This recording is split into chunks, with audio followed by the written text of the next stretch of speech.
Friends வணக்கம். இன்றைக்கி நம்ம எண்ணெய் கத்திரிக்காய் குழம்பு பண்ணுறதுக்கு கத்திரிக்காய் எடுத்து வச்சுருக்கோம். கத்திரிக்காயை கட் பண்ணும்போது முன்பக்கம் பாதியும் அதுக்கு பேக்கில் திருப்பி பின்பக்கம் பாதியும் கட் பண்ணுங்கள். அப்போ தான் உள்ள பூச்சி இருந்தாலும் நம்மளை ஈஸியாக கண்டுபிடிக்க முடியும்.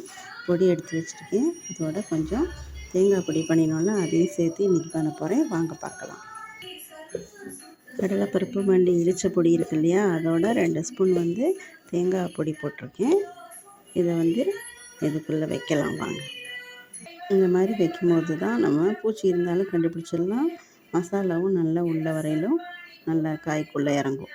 அதில் காய வச்சு கடுகு, சீரகம், உளுத்தம்பருப்பு தாளிச்சிக்கலாம்.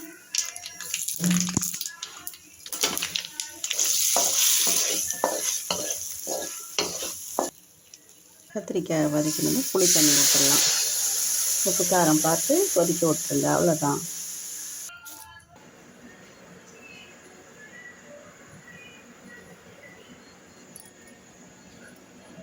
எண்ணெய் கத்திரிக்காய் குழம்பு சூப்பராக சுவையாக ரெடி ஆகிடுச்சு. நீங்களே இது போல் செஞ்சு பாருங்கள். நல்லா இருந்ததுன்னா ஷேர் பண்ணி சப்ஸ்கிரைப் பண்ணுங்கள். தேங்க்யூ.